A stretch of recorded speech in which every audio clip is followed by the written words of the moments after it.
Pemirsa acara Jala Budaya, kita lanjut dengan tema Kartini di balik emansipasi dan kesetaraan perempuan. Saya ke Bu Endang. Bu Endang, kalau tadi dikatakan bahwa apa yang diperjuangkan Kartini untuk perempuan yang mendapatkan kebebasan untuk memperoleh pendidikan maupun pendobrakan terhadap adat istiadat yang mengekang itu sudah bisa dicapai Kartini. Tapi bagaimana menurut Bu Endang pemaknaan emansipasi sendiri pada masa kini?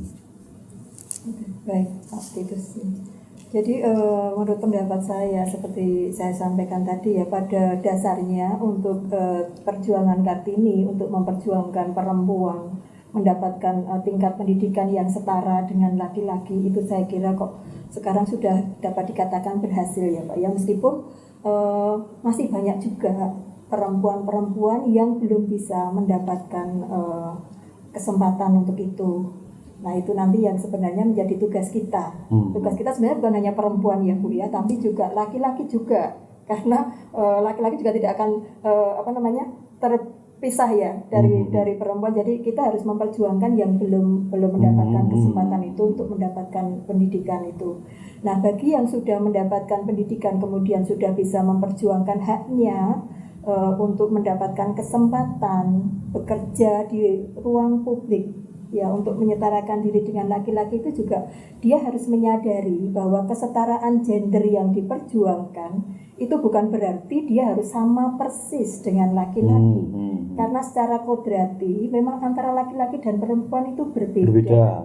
Ya, sehingga semestinya meskipun dia bisa meraih posisi-posisi tertentu yang selama ini mungkin hanya didominasi oleh laki-laki, tetap saja dia harus kembali ke jati dirinya sebagai perempuan. Sehingga nanti dia tetap saja harus bisa menyeimbangkan antara tugas-tugasnya di ranah domestik dan ranah publik.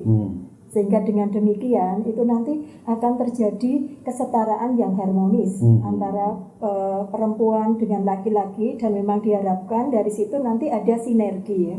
Sehingga nanti keduanya bisa berjalan seiring. Nah, termasuk untuk setidaknya mensejahterakan keluarganya dan secara luas nanti lebih jauh lagi bisa berkontribusi terhadap pembangunan negara ini. Saya kira itu Pak. Terima kasih Bu Agnes. Ya. Tentang kesetaraan gender atau apapun itu ada nggak sih di dalam bukunya si Pram ini sendiri? Ya, kita perlu tahu juga Kartini itu sebetulnya karena dikenal bersahabat bahkan dengan Menteri Kebudayaan Nyonya Abendano, itu dia mendapatkan beasiswa untuk belajar ke negeri Belanda. Tapi karena dia sadar diri dan sadar posisi sebagai putri seorang bupati, kemudian juga kakaknya sudah ada di sana, dia memberikan beasiswa itu untuk Haji Agus Salim. Jadi ada beasiswa itu diberikan kepada Haji Agus Salim dengan gambaran keleluasaan menempuh pendidikan, kemudian dampak terhadap pembangunan Indonesia lebih bisa dicapai kalau itu yang berangkat Agus Salim, bukan dia. Jadi tetap ada juga unsur bahwa ini bukan revolusi tapi evolusi. Mendobrak budaya tidak dengan perang, dengan kekerasan, tapi dengan kelemah lembutan. Bahkan si Trinil, karena Kartini itu, saya tuh selalu mencari gambar Kartini yang tampak bukan seorang ibu yang tampak teduh, tenang, damai gitu loh. Jadi bagaimana seorang anak yang lincah banget berjuang dengan bahkan gagasan dan tingkahnya itu tidak bisa dihentikan gitu loh. Hanya kakaknya itu meredam adiknya yang nel-nelan karena panggilannya Trinil itu. Iya, itu dengan diberi bacaan-bacaan. Tentu kakaknya memilihkan bacaan-bacaan yang bisa mewadahi bagaimana pergolakan batin dan pikiran adiknya itu gitu loh. Jadi Kartini itu seorang perempuan yang tetap perempuan, bukan nyalai kodrat gitu loh, ingin yang diminta Kartini itu adalah kesempatan untuk menempuh pendidikan. Hanya itu, yang lainnya dia tidak pengen butuh sama, tapi setara gitu loh. Menempatkan diri setara itu kan tidak sama. Karena memang secara kodrati laki-laki dan perempuan itu beda.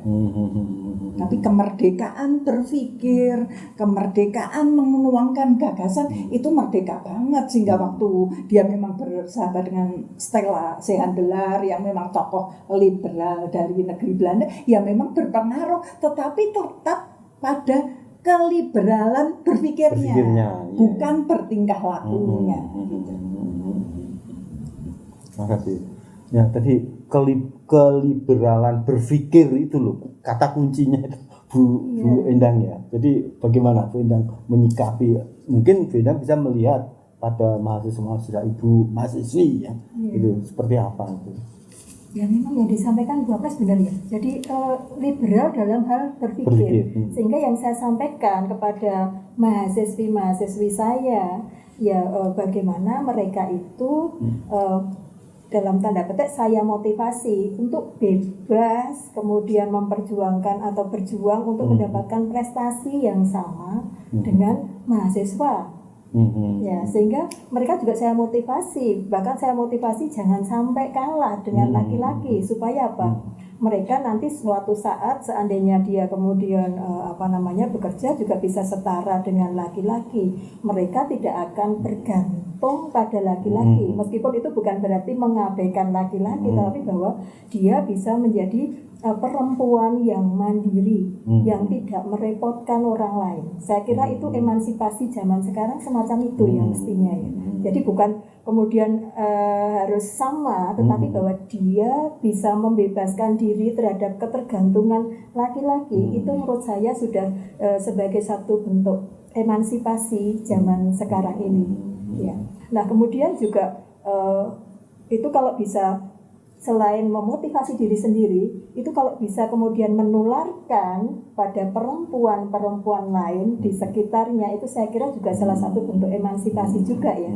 Jadi dia akan selalu menghidupkan semangat emansipasi Kartini pada zaman ini.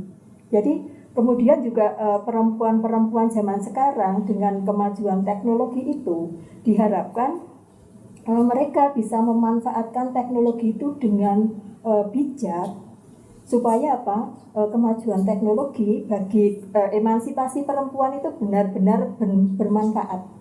Contohnya kalau di kampus ya, jadi kita kemudian terutama dalam kondisi pandemi ini kita harus belajar daring. Nah itu kan pemanfaatan teknologi yang menurut saya bermanfaat. Kemudian juga bisa untuk menyampaikan informasi-informasi yang bermanfaat, ya, yang harus filter. Jadi perempuan juga jangan kemudian justru malah menjadi penyebar hoax ya Bu ya. Jadi jangan sampai kemudian juga itu dimanfaatkan untuk melecehkan perempuan lain. Jadi sesama perempuan karena bersaing, kemudian dia menghalalkan segala cara. Justru bahwa kemudian dengan menggunakan teknologi itu termasuk HP misalnya ya, itu kemudian dimanfaatkan untuk merendahkan perempuan yang lain. Nah saya kira itu yang kurang pas tadi Pak ya, yang saya sampaikan semacam itu. Jadi bagaimana dia harus sekarang ini mengikuti perkembangan teknologi dan memanfaatkan teknologi itu untuk sesuatu yang bermanfaat untuk memberdayakan perempuan-perempuan yang lain. Saya kira itu. Terima kasih Indah. Tadi persaingan di antara perempuan sendiri gimana? Ya, kalau kita lihat bahwa kalau perempuan ingin masuk ke ranah publik, apalagi ranah politik, itu memang cenderung gampang. Karena kalau laki-laki itu musuhnya laki-laki saja, kalau perempuan itu musuhnya laki-laki dan perempuan gitu loh.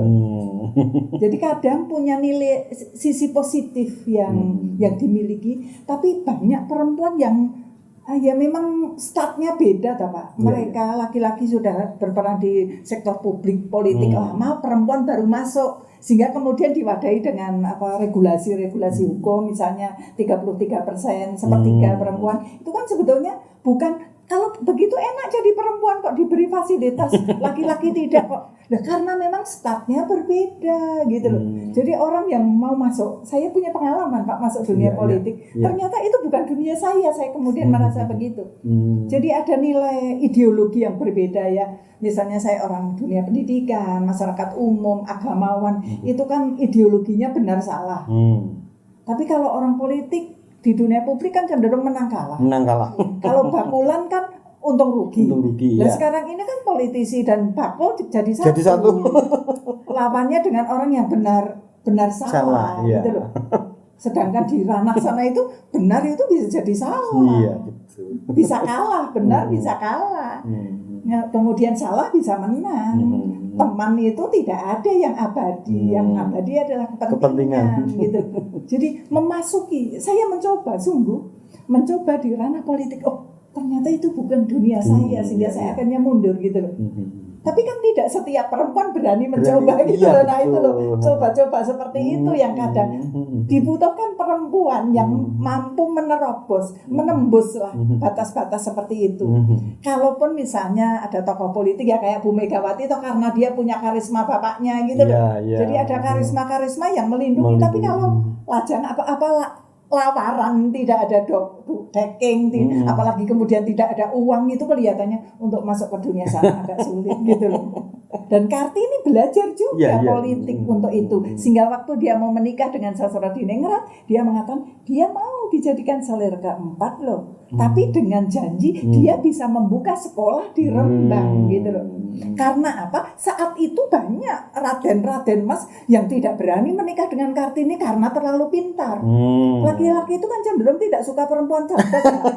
Orang iso diapusi, tahu tersaingi. Dan kalau bersaing, sungguh-sungguh bersaing sportif, laki-laki itu sebetulnya kalah. Karena perempuan itu punya kelembutan, punya semangat yang ulet gitu. Nah, kekuatan. Siapa bilang perempuan itu lemah? Enggak, perempuan itu justru perkasa gitu loh. Ini yang kemudian ditakuti. Ini sungguh-sungguh terjadi dalam Kartini. Sehingga Kartini itu banyak sekali, katakanlah bapaknya itu mencarikan, ini kan anak keempat, adanya kelima, keenam, dan ke-11 sudah menikah, sudah jadi Raden Ayu. Dan menjadi Raden Ayu itu bagi seorang perempuan, misalnya saya, itu rugi karena stateless, namanya hilang, dia sudah menjadi Raden Ayu siapa gitu loh, tidak bisa menggunakan nama dirinya lagi gitu. Dan Kartini berjuang dengan tetap menggunakan Raden Ajeng Kartini. Menarik sekali ini tadi jadi Bu Agnes menggambarkan keperkasaan perempuan tadi itu loh. Bagaimana tuh Bu? Saya terus teringat itu. Saya membaca di itu tadi karangannya Pramudia Anantatur itu ya. Ada satu semboyan Kartini ini kalau tidak salah ya Bu Agnes, bahwa untuk bisa maju itu harus punya keberanian. Jadi kalau yang ingin maju ya harus berani. Kalau tidak berani ya berarti itu sudah kekalahan di awal. Ya. Sehingga menurut saya juga perempuan sekarang itu ya harus berani. Ya. Karena segala sesuatunya akan tampak, kayak kekuatan kita, potensi kita akan tampak kalau kita berani mengungkapkan semacam itu, sehingga orang luar akan tahu. Ya. Jadi seperti itu tadi disampaikan Bu Agnes ya, bahwa perempuan itu sepertinya terlihat lemah, tapi kalau memang benar-benar harus berkompetisi dengan laki-laki, itu bisa saja mereka mengalahkan laki-laki ya kan. Ada keuletan, ada kesabaran, ada kelemah lembutan itu tadi yang disampaikan Bu Agnes. Menurut saya ya mungkin kita sesama perempuan ya, kita sudah merasakan bagaimana harus berjuang, harus itu tadi bagaimana harus berkompetisi dalam tanda petik ya Pak, berkompetisi yang sehat di dalam dunia kerja dengan laki-laki.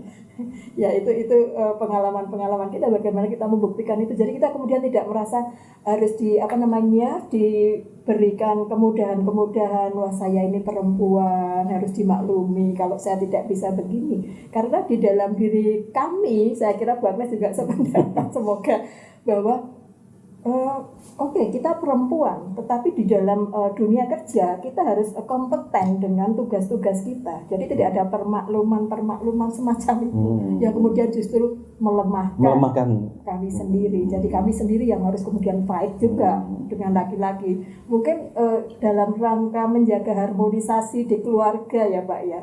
Kadang kita harus berjuang untuk bagaimana bisa memenuhi tuntutan-tuntutan dalam keluarga tanpa harus mengorbankan kesetaraan hak tadi loh Pak. Mungkin caranya begini, kita nego dengan pasangan. bahwa karena saya punya tugas juga di ruang publik, maka pekerjaan rumah tangga kita bagi-bagi ya. Nah, bagaimana kita juga menego pasangan kita supaya bisa menerima, itu juga butuh perjuangan loh Pak. Iya. Karena kalau tidak, ya itu bisa saja suami yang egonya tinggi karena budaya patriarki kan ternyata masih ada juga di tempat kita itu, pasti akan sulit untuk menerima itu. Ya, tetapi kita punya itu tadi daya untuk daya juang, kemudian punya kemampuan untuk bagaimana membujuk suami supaya kita diizinkan untuk bekerja di ruang publik sehingga dua-duanya bisa jalan begitu. Iya, menarik sekali pemirsa. Tetap di Jala Budaya. Kita akan lanjut di sesi ketiga nanti.